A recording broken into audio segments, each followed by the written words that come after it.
My expectations from Madrid were not so high, 6.5 from 10. It's not really hard to exceed the expectations, especially for a new place. It's often a magic to visit some place for the first time. You can discover the beauty that local people struggle to see, and you ignore plenty of flaws which are too obvious to locals. Why was it only 6.5? My expectations were based on a few assumptions. I watched some videos about Madrid. I supposed it has to be kind of scalable version of Valencia, but I had some fear that it would have similar vibe to Barcelona. First, I need to emphasize on geography.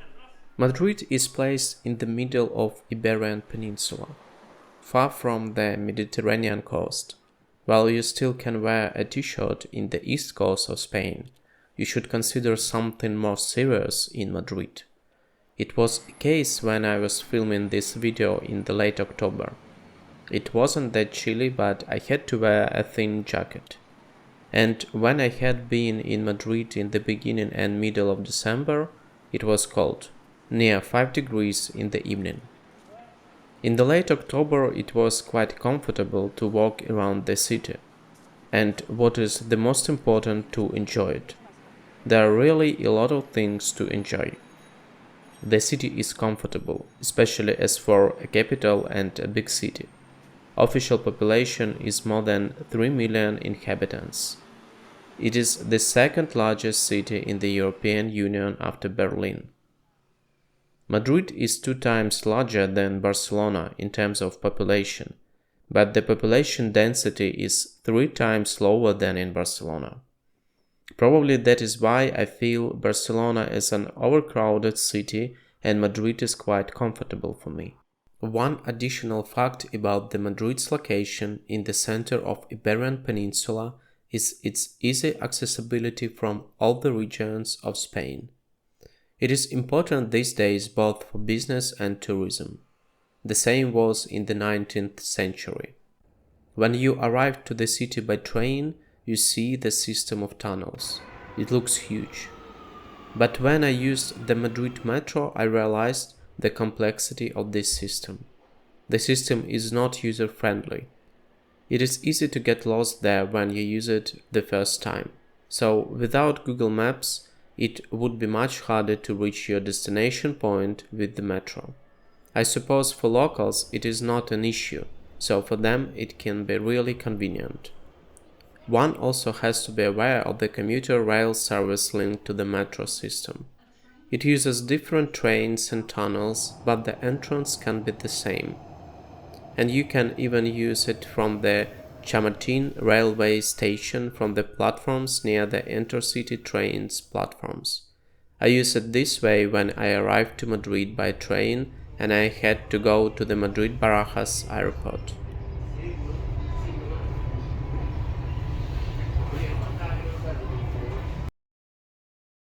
During my visit to Madrid in December, I needed to get to the place inside the city center, and the hotel where I stayed was in the airport area.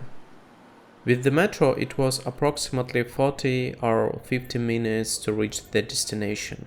With a taxi, it was just 15 minutes in the rainy Monday morning. Anyway, the public transportation is well developed, and probably because of this, the fast taxi rides are possible.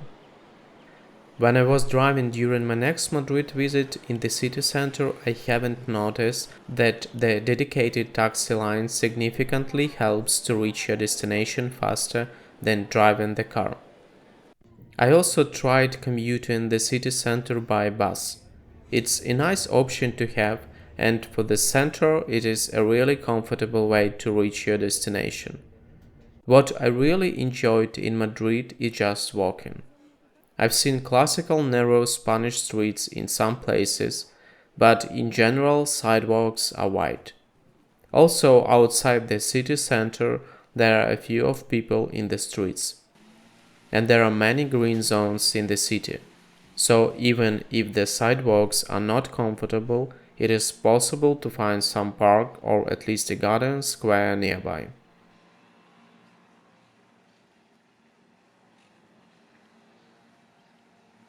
Let's move to the Madrid sites. There are many things to watch there. I would recommend not to miss Prado National Museum. I had 3 hours before closing and I managed to see everything. But I would not recommend following my mistake, because 3 hours is not enough to appreciate this impressive classical collection.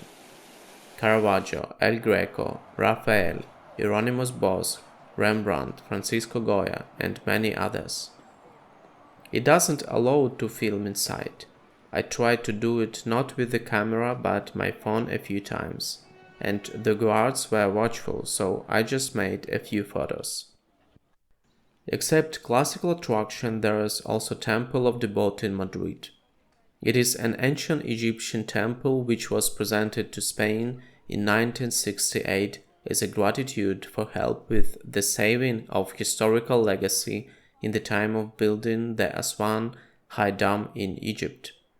I have not managed to go to the museum inside the temple because of the big queue, but it looks impressive even from the outside.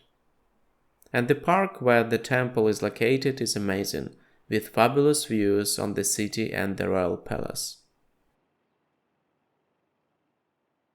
The royal palace itself is also a must. A really huge 18th century building with almost 3,500 rooms. The biggest palace in Europe. The queues to enter the palace territory are enormous as well.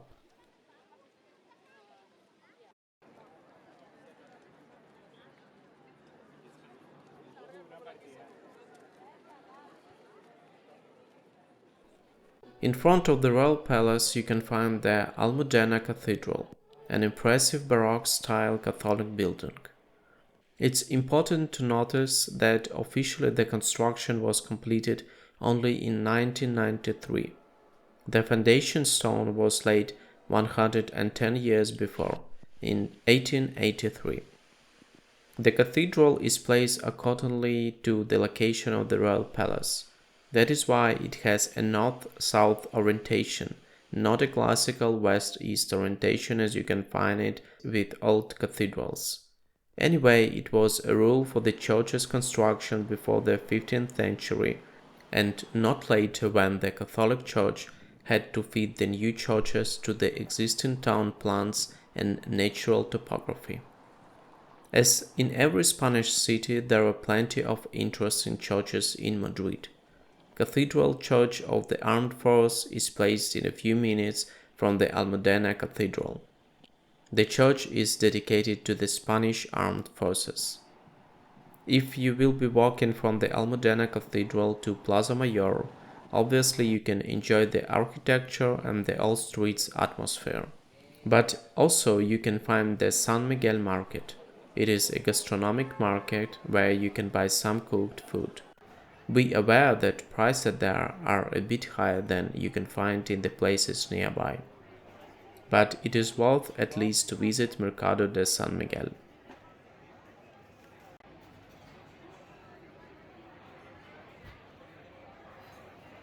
Plaza Mayor is another important attraction of Madrid. This square was built during the reign of Philip III in the early 17th century. That is why one can find his statue in the middle of this public space. It was placed in the center only in the 19th century. Plaza Mayor occupies a key place in the development of Madrid as the capital of Spain. Madrid became the political center of the Spanish Empire just a half of a century before, during the reign of Philip II. This decision allowed Madrid to grow its population from 18,000 in 1561 to 80,000 in 1598, when Philip III ascended the throne. With the growth, Madrid required a systematical approach. Plaza Mayor visually shaped this new approach. So, what is my conclusion? Madrid is a 100% worth visits destination. It's a city with less Spanish vibe that you can feel in other Spanish cities. And it definitely doesn't feel like Barcelona which is crowded and a bit of not maybe dirty, but kind of messy. Madrid looks balanced. So I can resume it's a safe version of Spain without being overexposed by its culture and mode of life. But it has many interesting sites, parks, museums. So my rating for Madrid is 8.5. I would recommend visiting it for at least 3 days, but ideally a week.